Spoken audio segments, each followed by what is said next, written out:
एक साल में पलायन बंद कैसे होगा? ये तो स्वाभाविक बात है, जब 10, 12, 15 हजार के रोजगार होगी तो पलायन लोग ना करी। कुल 50 लाख से ज्यादा लोग, 50 लाख से ज्यादा युवा जो है वो बाहर गया है मजदूरी करने। जो लोग बाहर गया है मजदूरी करने वो औसतन 12 से 15 हजार रुपया कमाता है और खर्चा के बाद घरे 6 से 8 हजार रुपया भेजता है। तो अगर 10-12 हजार रुपया के रोजी रोजगार का व्यवस्था बिहार में हो जाए तो कोई आदमी उसमें जाना नहीं चाहेगा। तो ये व्यवस्था कैसे होगा? तो हम लोग जन सुराज में कहते हैं कि रोजगार मिलने का क्या उपाय है। बिहार में आदमी बुझेला कि सरकारी नौकरी होई, कितना आदमी आके बुर्बक कहता कि हम 10 लाख नौकरी दे दे, लड़का वही में अजुराइल बालाम की सरकारी नौकरी से बेरोजगारी दूर हुई। तो वह एगो आंकड़ा याद रखी कि पिछला 78 साल में बिहार में जितना आदमी सरकारी नौकरी आज कर रहा बाड़ा, चपरासी से लेकर मुख्य सचिव तक, संविदा कर्मी को भी जोड़ लीजिए, सबका संख्या गिनिएगा तो 23.25 लाख आदमी को सरकारी नौकरी है। 23.25 लाख आदमी को सरकारी नौकरी मिला है 78 साल में। मतलब 1.97%, करीब करीब 2% आदमी को सरकारी नौकरी है। तो किसी भी हालत में सरकारी नौकरी से तो सबको रोजगार नहीं मिल सकता है। कुछ आदमी कहता है कि भैया फैक्ट्री लग जाए तो उसे रोजगार मिल जाए, नहीं मिलेगा। क्यों नहीं मिलेगा? क्योंकि पूरा जो अर्थव्यवस्था बा, जिसमें तनी मनी भी इकोनॉमिक्स समझत हुई, अर्थशास्त्र अगर समझते हैं आप, तो जो पूरा जो अर्थव्यवस्था है इसका 3 पिलर है। खेती है, फैक्ट्री है और तीसरा है जिसको कहते हैं सर्विस सेक्टर। होटल बा, अस्पताल बा, स्कूल बा, रेस्टोरेंट बा, गाड़ी बा, जितना चीज कंजम्पशन जो आप खा पी रहे हैं, करीब करीब खेती और फैक्ट्री अगर दोनों मिला दीजिएगा तो 35% होता है। 65% है सर्विस सेक्टर।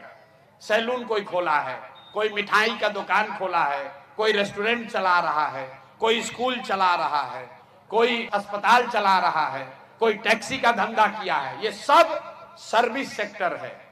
तो 100 रुपया के अर्थव्यवस्था में 65 रुपया ये सर्विस सेक्टर है। और सर्विस सेक्टर में सबसे ज्यादा जरूरत क्या है? आपके पास पूंजी होना चाहिए। पैसा रही तबे ना रोजी रोजगार करब। तो बिहार में पूंजी का बहुत बड़ा अभाव है। यहां लोगों के पास पूंजी नहीं है। आपको लगता है कि यहां लोगों का पलायन होता है। लोगों का पलायन इसलिए हो रहा है कि यहां से पूंजी का पलायन हो रहा है।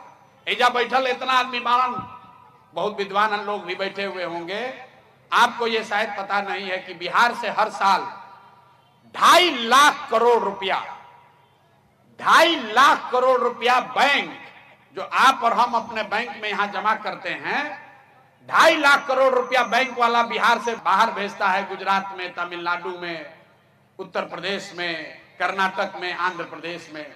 ये आंकड़ा कहां से बा? रिजर्व बैंक ऑफ इंडिया बताता है। बैंक जो है, बैंक का जिम्मेवारी है कि जितना रुपया आप बैंक में जमा कीजिएगा उसका 70% पैसा आपको, समाज को ऋण के तौर पर मिलना चाहिए, जिससे आप घर बना सकें, गाड़ी खरीद सकें, धंधा रोजी रोजगार कर सकें। तो पूंजी का यही 2 स्रोत है। पूंजी आदमी के पास कहां से आता है? जो पैसा आप कमाते हैं, जो खर्चा के बाद बच गया वो आपका पूंजी हुआ, और दूसरा पूंजी का स्रोत है जो बैंक से कर्जा लिए, वो आपका पूंजी है। मान ली कि रुआ घर बनावता नहीं, 1 लाख रुपया रुआ बचत कैले बानी, 4 लाख रुपया बैंक से लेनी तो 5 लाख के घर बनावता नहीं, फिर धीरे धीरे कर्जा वापस करब। तो ये जांचने के लिए रिजर्व बैंक ऑफ इंडिया एक आंकड़ा जारी करता है जिसको कहते हैं CD रेशियो। सबके ना भी बुझाई तर बुझी कि एगो आंकड़ा होला कि कितना रुपया बैंक में जमा भइल और कितना रुपया बैंक वाला लोन के तौर पर समाज को दिया। देश में कानून है, संविधान है कि बैंक में अगर 100 रुपया जमा हो तो 70 रुपया बैंक को वापस समाज को देना है, धंधा के लिए, रोजी रोजगार के लिए, घर बनाने के लिए, गाड़ी खरीदने के लिए। बिहार में बैंक वाला देता है कितना? 40 रुपया। बाकी पैसा कहां जाता है? बाकी पैसा बैंक वाला उस राज्य में भेजता है जहां पर रोजी रोजगार हो रहा है, गुजरात में, कर्नाटक में, तमिलनाडु में। पिछला साल रवा बुझाता बिहार में इतना गरीबी बा, आदमी सोचा था कोई बाहर से आई तो फैक्ट्री लगा दी, तो कोई फैक्ट्री लगाई तो 2-4-10 हजार करोड़ रुपया लगाई। पिछला साल बिहार के गरीब जनता ने बैंक में पैसा जमा किया 4,21,000 करोड़ रुपया। ध्यान से समझिए, जितना बैंक बिहार में है इसमें हम लोग मिलकर पैसा जमा किए 4,21,000 करोड़। अब बैंक वाला पैसा आपको लोन पर कितना दिया? 1,61,000 करोड़। बाकी पैसा कहां गया? बाकी पैसा बैंक वाला दूसरे राज्य में भेज दिया। अगर 70% सीडी रेशियो होता तो बिहार में 2,80,000 करोड़ रुपया आपको लोन के तौर पर मिलता। तरुआ जो घर आज 4 कमरा के बनैले बानी 8 कमरा के बनी थी। आप एगो छोटा सा रेस्टोरेंट चला रहे हैं तो बड़ा रेस्टोरेंट चलाने लगते, छोटा व्यापार कर रहे हैं बड़ा व्यापार करने लगते, खेती में ज्यादा पैसा इन्वेस्ट कर सकते थे। ये जो हर साल 2-2 लाख करोड़ रुपया गया, तो 1990 में जब लालू जी मुख्यमंत्री भइलन तब से लेके पिछला साल तक बिहार से 26,35,000 करोड़ रुपया आपका हमारा पैसा बैंक वालों ने दूसरे राज्य में भेज दिया। 50 लाख आदमी गइलन, लेकिन 26 लाख करोड़ रुपयों एजा से चल गई। तो ये पूंजी का पलायन है। अब आप कहिएगा भैया रउआ कौन नया ज्ञान देता, नहीं बिहार में तो कोई बातें नहीं के करते कर, ई कौन पलायन है? 26 लाख करोड़ रुपया आपका हमारा बैंक वाला दूसरे राज्य में भेज दिया। आप अंदाजा लगाइए, अगर 26 लाख करोड़ रुपया बिहार में इन्वेस्ट होता तो यहां पर कितना रोजी रोजगार पैदा होता। और ऐसा नहीं है कि बैंक का मनमर्जी है कि आप कितना पैसा लोन दीजिएगा। आपके जानकारी के लिए बता दें, देश के स्तर पर एक कमेटी होती है जिसका चेयरमैन होता है खुद प्रधानमंत्री, और हर 15 दिन पर यह आंकड़ा देखा जाता है कि बैंक में कितना रुपया जमा हुआ, बैंक वाला कितना लोन दिया। बिहार में राज्य के स्तर पर उस कमेटी का चेयरमैन होता है मुख्यमंत्री। लेकिन जैसे बिहार में सीओ, बीडीओ, डॉक्टर, दरोगा मुख्यमंत्री के बात नहीं कन सुनत, वैसे बैंक वाला भी उनकर बात नहीं के सुनत। अब बिहार में आदमी के कर समझ भी नहीं थे। आज तक आप कहीं किसी सभा में ये नहीं सुने होंगे कि भैया पूंजियों के पलायन बिहार से होता। जे जैसे फिनांस मिनिस्टर बा ओकरा से पूछब कि भाई प्रशांत किशोर कह रहा है कि 26 लाख करोड़ रुपया यहां से चला गया, तो कहेगा ये क्या होता है।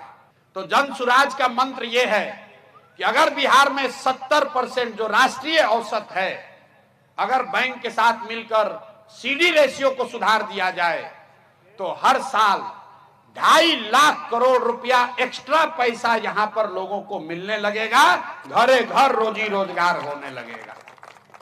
तो ये जन सुराज का पहला मंत्र है घरे घर रोजगार देने का। दूसरा मंत्र ये है कि मनरेगा को सीधे खेती से जोड़ा जाए। जन सुराज ने कहा कि जितना आदमी धान गेहूं के खेती करता, अगर आप ये धान गेहूं का मकई का खेती छोड़ के आप अगर नगदी फसल का खेती कीजिए, मसाले का खेती कीजिए, सब्जी का खेती कीजिए, लहसुन प्याज उगाइए, मसाला उगाइए, तो आपको मनरेगा के तहत मुफ्त मजदूर दिया जाएगा। एक फायदा क्या होई कि रउआ मजदूर मिल जाए यहाँ मुफ्त में, मनरेगा के चोरी हो जाए बंद, 1 रुपया हमनी के लागी ना, कहे से कि मनरेगा के पैसा दिल्ली से आवता। आ जौन मजदूर रउआ के दिया 2 बीघा पर, तो रउआ ओकरा से काम कराई। अभी तक क्या होता कि जितना नीचे पंचायत वाला 40% चोरी करके मनरेगा के लूट मचल बा।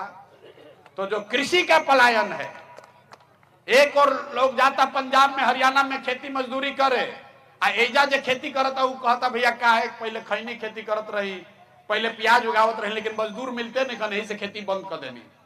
तो हम लोग कह रहे हैं कि अगर जो कृषि का मजदूर है उसका पलायन रोकना है तो मनरेगा को कृषि से जोड़ दीजिए, किसान को फायदा होगा, किसान को मजदूर मुफ्त हो जाएगा, और लाखों लोग जो जा रहा है पंजाब में, हरियाणा में खेत काटने, वो बिहार में ही काम करने लगेगा। और तीसरा जो काम हम लोग कर रहे हैं, तीसरा जो रोजगार का पलायन रोकने का तरीका बताया, दुनिया में जितना अर्थशास्त्री बाड़न, एगो स्कीम कहल जाला इंटरेस्ट सबवेंशन। कर्ज काहे ना लिहिला, कर्ज से ज्यादा लोग ब्याज से डरते हैं। भैया कर्जा 1 लाख रुपया दे, 10,000, 12,000, 15,000 रुपया ब्याज लागी, तो आदमी डर के मारे बिजनेस व्यापार करने से आदमी डरता है। तो इसलिए हम लोग इस इंटरेस्ट सबवेंशन स्कीम का बात कर रहे हैं। मतलब रउआ 1 लाख रुपया बैंक से लोन ले, तरवा के कहल जाते कि खाली ऊपर ब्याज 4 रुपया दी, 6 रुपया सरकार के ओर से दिहल जाये, ताकि जितना युवा बाड़न महिला लोग बा घरे घर लोग लोन ले 1 लाख रुपया 2 लाख रुपया लेके छोटा छोटा काम करो और ब्याज 4 रुपया लागो। ऐसे फायदा का होई? फायदा ये होई कि बजट से मान ले कि 1 लाख करोड़ रुपया अगर लोन लोग ले लिया तो सरकारी खर्चा आएगा खाली 6000 करोड़ रुपया। कहीं से कि 4000 करोड़ रुपया रउआ दे ब्याज और 6000 करोड़ रुपया सरकार दी और में 1 लाख करोड़ रुपया घरे घर बट जाई। 1 लाख करोड़ तो घरे घर आदमी कोई गाय खरीदी, कोई मुर्गी फार्म खोली, कोई दुकान खोली, कोई यूट्यूब बना ली, कोई टैक्सी कर ली। तो ये 3 चीज हम लोग करेंगे। पहला चीज, बिहार में 2.5 लाख करोड़ रुपया जो बैंक से पैसा बाहर जा रहा है उसको रोकने का स्कीम है। 3 महीना के अंदर उसको रोक दिया जाएगा। जे बैंक जिनका बिजनेस करे के बाद उसको पैसा लोन यहीं देना है, लोन नहीं देगा ब्रांच उसका बंद करेंगे, बाहर जाओ भाई। अगर बिहार में पैसा जमा हो रहा है तो बिहार में लड़कों को लोन मिलना चाहिए। दूसरा बात, मनरेगा को सीधा कृषि से जोड़ा जाएगा।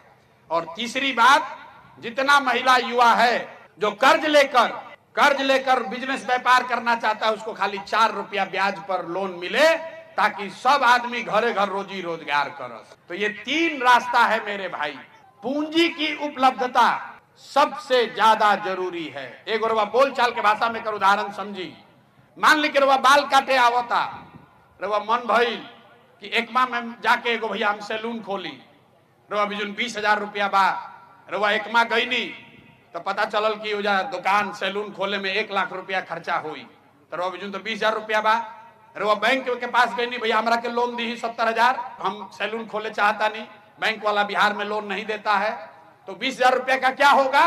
वो आदमी यहाँ से 2,000 रुपया का टिकट कटाएगा, जाएगा बॉम्बे, 5,000 रुपया खोली वाले को देगा एडवांस, धारावी में कहीं स्लम में जाकर रहने के लिए। 2-3 हजार रुपया खर्चा करी बेचारा हो जाके कोनो दलाल उलाल के पकड़ के कहीं फैक्ट्री में, कहीं सैलून में नौकरी लागी। तो जो 20,000 बचाया था वो भी खर्चा हो गया। और जो आदमी यहाँ सैलून चला सकता था, 4 आदमी को रोजगार दे सकता था, अपने परिवार के लिए 20,000 रुपया कमा सकता था, वो यहाँ पर एगो छोटा मोटा व्यवसायी हो सकता था, वो जाकर बॉम्बे में मजदूर बन गया। अगर उसको पूंजी यही उपलब्ध हो जाता तो यहाँ पर सैलून खोलता, 4 आदमी को रोजगार देता और अपना परिवार भी चलाता। तो इसीलिए हम लोग कह रहे हैं कि जिसका बच्चा 15 साल से कम उम्र का है उसको पहले पढ़ाया जाए। और जेकर उम्र 15 साल से 50 साल बा ओकरा हाथ में पहले पूंजी दिहल जाओ। बिहार के लड़कन के पास वो ताकत बा, हमने के रोजी रोजगार अपने आप करे लागल जाई, पैसा हमने के चाहिए। गुजरात में सबसे पहले पैसा कब हुआ? जब अमूल के रवा नाम सुन ले बानी, ऑपरेशन फ्लड के तहत गुजरात के घर घर में विश्व बैंक से पैसा लाकर महिलाओं को 2-2 लाख 1-1 लाख रुपया दिया गया। लोगों ने गाय भैंस खरीदा और कोऑपरेटिव से दूध जब बिकना शुरू हुआ, घरे घर 500,000 रुपया नगद पैसा आने लगा। वहां से गुजरात की तरक्की शुरू हुई है। अब बिहार में दुर्दशा का बा? 2 भैंस खरीदे के बाद कोई के तो पैसा नहीं थे, कहां से खरीदेगा गरीब आदमी? किसी से जाकर पूछिए, कहता भैया कै गो हम रास्ता चलते हैं पैदल, पूछते हैं कै गो मवेशी है, तो कहता भैया 1 भैंस बिया। एक से पहले कहा तो भैया बाबूजी के भी 1 भैंस रहे, अभी हमरो भी 1 भैंस बिया। वो बढ़ा नहीं सका है क्योंकि उसके पास पूंजी नहीं है। तो पूंजी की उपलब्धता, जिस दिन पूंजी यहाँ उपलब्ध होगा उस दिन बुद्धि का पलायन रुक जाएगा। और जब पूंजी और बुद्धि का पलायन रुकेगा तो श्रम का पलायन अपने आप रुक जाएगा। उसके लिए कोई अलग से प्रयास करने की जरूरत नहीं है। आपको समझने की जरूरत है कि जो आके कहता है नौकरी दे देंगे, इससे बड़ा झूठ कोई हो नहीं सकता है। खाली बिहार में ना, देश में भी सिर्फ 3% आदमी को ही सरकारी नौकरी है। इसको समझिए, क्योंकि आरक्षण के लड़ाई में पूरा समाज पड़ा हुआ है। आप समझ रहे हैं भैया हमको आरक्षण मिले कि इनको आरक्षण मिले? हम कहते हैं भाई एक बार को 100% आरक्षण ले लो, तब वो तो 3% आदमी को ना आरक्षण मिलेगा, 97% आदमी को तो कभी ना मिलिए नहीं सकता है। दूसरा बात देखिए कितना ये गरीब आदमी को, ये पिछड़ा वंचित का राजनीति करने वाला कितना धोखा देता है। अभी जातीय जनगणना हुआ, 500 करोड़ रुपया लगा के जातीय जनगणना हुआ, और जो रिपोर्ट आया उसको पढ़ा भी नहीं। रिपोर्ट में लिखा हुआ है कि आज भी बिहार में सिर्फ 3% दलित समाज के लोग 12वीं क्लास पास करते हैं। 5% से कम अति पिछड़ा समाज का आदमी 12वीं पास किया है। और 7% से कम मुस्लिम समाज के बच्चे 12वीं पास कर रहे हैं। तो जब आपका लड़का 12वीं पास नहीं करेगा तो आरक्षण कहां से लीजिएगा? इसीलिए आप देख रहे हैं कि आरक्षण लागू है, लेकिन कोई अति पिछड़ा, कोई दलित, कोई मुस्लिम के घर में उसका लाभ नहीं मिला है। जब 12वीं पास नहीं करेगा तो नौकरी में आरक्षण कैसे लेगा? तो इसलिए जरूरी है कि पहले शिक्षा हो और लोगों के हाथ में पूंजी हो, तब सुधार होगा। दूसरा कोई उपाय नहीं है। जब तक हम लोग सरस्वती की कृपा नहीं होगी हम लोगों पर, तब तक लक्ष्मी का वास नहीं हो सकता है। गरीबी से निकलने का 3 गो रास्ता है। या तो आपके पास पढ़ाई हो, या आपके पास जमीन हो, और दोनों नहीं है तो आपके पास पैसा पूंजी हो। आप गांव में देख लीजिए, जो पढ़ लिख के नौकरी कर रहा है उसका दशा ठीक है। जिसके बाप दादा के पास 5-10 बीघा जमीन भी बाप दादा का है, वो भी अपना जीवन चला रहा है। और जिसके पास दोनों नहीं है, खाद के दुकान बा, मिठाई के दुकान बा, ओकरो जीवन चल रहा बा। लेकिन गांव में 100 में 60-70 आदमी ऐसा है, ज्यादातर गांव में, जिसके पास ये तीनों चीज नहीं है। उसके पास बच्चे के पास पढ़ने का उपाय नहीं है, जमीन है ये नहीं है, और रोजी रोजगार करने के लिए पूंजी है ये नहीं, तो कैसे उसका गरीबी खत्म होगा? जिसको वोट देना है दे दीजिए, नहीं सुधर सकता है। चाहे सड़क बन जाओ कि बिजली आ जाओ, आदमी ये कहते हैं भैया नली गली बनवा दी। अरे भैया, इससे गरीबी नहीं खत्म होगा। गरीबी खत्म तब होगा जब यहां लोगों के पढ़ने की व्यवस्था हो, जब आपके पास जमीन हो। बिहार में भूमिहीनों की संख्या 60% है, मतलब 100 में 60 आदमी ऐसा है जिसके पास एक धूर जमीन नहीं है। देश में 100 में 38 आदमी ऐसा है जिसके पास जमीन नहीं है। अब बिहार में 100 में 60 आदमी के पास जमीन है ये नहीं है, तो खेती करेगा कैसे? यहाँ खेती क्या करता? जो मजदूर है, आपसे खेत बटाई पर लेता है और वो मजदूरी करता है, वो किसान नहीं है, वो तो मजदूरी कर रहा है। तो जब तक बिहार के समाज में शिक्षा नहीं होगी, लोगों के पास जमीन नहीं होगा, और घर घर रोजी रोजगार करने के लिए पैसा पूंजी नहीं होगा, तब तक यहां से गरीबी खत्म नहीं हो सकता है। तो जन सुराज का सीधा संकल्प है कि यही 3 गो काम करना है। बाकी चीज जब होई तब होई, लेकिन सबसे पहले लइकन के शिक्षा के व्यवस्था कईल जरूरी बा। और ओकरा खातिर हमनी क्या कहता नहीं, जब शिक्षा सुधारे खातिर कि साल भर के अंदर जब स्कूल सुधरी तब सुधरी। जितना गरीब आदमी है उसको हम लोग कह रहे हैं कि आप अपने बच्चा को प्राइवेट स्कूल में भेजिए, उसका फीस सरकार भरेगी। कितना आदमी कहता कि भैया इतना पैसा कहां से आई? सरकारी स्कूल में ज्यादा पैसा लगता है। सरकार का शिक्षा बजट है 60,000 करोड़ रुपया। जो मुफ्त शिक्षा की आप बात कर रहे हैं, ये मुफ्त नहीं है, वो सरकार के लिए ज्यादा महंगा है। प्राइवेट शिक्षा उससे सस्ती है। हम ये नहीं कह रहे कि सरकारी स्कूल बंद किया जाए, हम ये कह रहे हैं कि जब तक सरकारी स्कूल अगले 5 वर्ष में सुधारा नहीं जाए, तब तक कोई गरीब का बच्चा घर ना बैठे। इसके लिए उसको सुविधा दिया जाए कि वो प्राइवेट स्कूल में भी जाकर पढ़ सकता है, उसका फीस सरकार की ओर से दिया जाएगा। ये व्यवस्था अमेरिका में लागू है, ये व्यवस्था दुनिया के कई देश में लागू है। जब आपका बच्चा पैदा होता है अमेरिका में, सरकार आपको वाउचर देती है। आपको तय करना है कि इसको सरकारी विद्यालय में पढ़ावे के बाद कि प्राइवेट में पढ़ावे के बाद। सरकार कहती है भैया प्राइवेट में पढ़ाओगे तो उसका पैसा ले लो, और नहीं तो सरकारी में पढ़ाना है तो तुम सरकारी में पढ़ा लो। सरकारी चीज मुफ्त नहीं है, सरकार को तो पैसा लगना ही है। तो इसलिए हम लोग कह रहे हैं कि शिक्षा सुधारना है तो यहाँ पर गरीब आदमी को प्राइवेट स्कूल में भी पढ़ने का अवसर दिया जाए, तभी सरकारी स्कूल और प्राइवेट में कंपटीशन होगा, तो शिक्षा का स्थिति सुधरेगा। कई आदमी कहता है कि भैया खिचड़ी बटाता है से स्कूल खराब हो गई, ये गलत बात है। अगर खिचड़ी बटने से स्कूल खराब होता तो 8वां क्लास के ऊपर तक किसी क्लास में खिचड़ी नहीं बट रहा है, वहां पर पढ़ाई क्यों नहीं हो रहा है? कुछ आदमी कहता है भैया स्कूल है टीचर बड़ा खराब आ गए, बड़ा सा नियोजित शिक्षक एकनी के कुछ बुझाते नहीं के से खराब हो गई। तो आप बताइए कि अगर नियोजित शिक्षक से शिक्षा खराब हुआ है तो पटना साइंस कॉलेज और पटना कॉलेज में पढ़ाई काहे नहीं हो रहा है? वहां तो नियोजित शिक्षक नहीं है, वहां तो खिचड़ी नहीं बट रहा है। ये शिक्षा का दुर्दशा इसलिए हुआ है कि समाज और सरकार दोनों के प्राथमिकता में शिक्षा है ही नहीं। आप भी जो है इसकी चिंता नहीं कर रहे हैं कि स्कूल में पढ़ाई हो रहा है कि नहीं हो रहा है। आदमी जाके कहता है हेडमास्टर से कि भैया हमारा साइकिलवा वाला पैसा आयल कि ना आयल, पोशाक के पैसा मिलल कि ना मिलल, आज खिचड़ी बढ़िया मिलल है कि ना मिलल है। एजा अभी नाच एगो आ जाए ऑर्केस्ट्रा, पूरा पंचायत के आदमी जुट जाए, लेकिन एजा स्कूल में अगर गणित के पढ़ाई नहीं के हो तो कोई के चिंता नहीं के। समाज बिल्कुल सोचता है भाई पढ़े ना पढ़े क्या फायदा है, चलो इसे हमको मजदूरी बनना है लड़का को। और सरकार भी ये सोच रहा है कि अरे मास्टर साहब लोग को इतना पैसा देता नहीं जा, मास्टरवा पढ़ावत तो नहीं खसन, तो चलो एक से कुछ कामे करा लिया जाओ, तो चलो भाई वोटर लिस्ट बनावो, कुछ नहीं के तो स्वच्छता मिशन चलावो।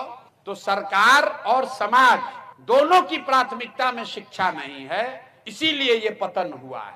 तो जब तक समाज ये नहीं समझेगा, अगर आप सनातन के मानने वाले हैं, हिंदू धर्म को भी मानते हैं, तो आपको ये समझ होना चाहिए कि बिना सरस्वती के कृपा के कुछ जीवन में हासिल नहीं हो सकता है। अगर लक्ष्मी आ भी जाएंगी तो भी कुछ नहीं कर पाइएगा। जब आपका बच्चा पढ़ेगा ही नहीं तो मजदूर नहीं बनेगा तो कलेक्टर बनेगा, सरकार कोई के बन जाओ, अरे कोई विधायक बन जाए, अगर आपका बच्चा पढ़ा नहीं है तो उसको कोई डॉक्टर, इंजीनियर, कलेक्टर नहीं बना सकता है। इसलिए पढ़ाई के प्रति समाज में जागरूकता होगी तभी सुधार होगा। 65 में इजा कांग्रेस के सरकार हारल, कर्पूरी ठाकुर के समाजवादी सरकार सब बनल। अब 65 में तमिलनाडु में भी क्रांति भइल, द्रविडियन आंदोलन के बाद वहां कामराज मुख्यमंत्री बने। दोनों में फर्क क्या हुआ, यहां पर आरक्षण की लड़ाई में हम लोग लग गए, सामाजिक न्याय समाजवाद का बात किए, और कामराज ने कहा कि जितना तमिलनाडु में महिलाएं हैं, बच्चियां हैं, उसको पढ़ाना हमारी सबसे बड़ी प्राथमिकता है। तो तमिलनाडु में सब बच्चियन के पढ़ा दिया गया, इतना कि सुन ले कब केरल में 100% आदमी सबसे पहले साक्षर हो गया। तमिलनाडु में घरे घर स्कूल खुलवाया कामराज ने, वही शिक्षा में जो इन्वेस्टमेंट किया उसी का लाभ आज उठा रहा है। नेहरू जी ने उनको पत्र लिखा, करे भाई जौन पैसा भेज रहे तुम सब खाली स्कूलें बनाने में खर्चा कर रहे हो, तो कहा कि भैया हमको सस्पेंड कर दीजिए, हमको बर्खास्त कर दीजिए, लेकिन सबसे पहले अपने बच्चों के पढ़ने का व्यवस्था करेंगे तबे दूसरा स्कीम चालू करेंगे। ये कामराज ने शुरू किया था। बिहार में वो हम लोग पढ़ाए नहीं बच्चों को, इसीलिए इस दुर्दशा में हम लोग पढ़े हैं। तो हम लोग को ये ज्ञान की भूमि रही है, जब तक हम लोग सरस्वती की उपासना नहीं करेंगे, बच्चों को पढ़ाएंगे नहीं, तब तक हम लोग का कल्याण होने वाला नहीं है। तो जन स्वराज की यही सोच है कि 15 साल से कम उम्र के बच्चों को बढ़िया से बढ़िया पढ़ाया जाए, 15 साल से ज्यादा उम्र के लोगों के हाथ में पूंजी दिया जाए, और 60 वर्ष से ज्यादा उम्र के हो गई, अब ना पढ़ सकेला ना रोजगार कर सकेला, ओकरा खातिर हमने कहते हैं कि भाई 2000 रुपया एकरा के महीना जरूर दियाओ, ताकि वो आदमी शांति से अच्छा से जी खा सको।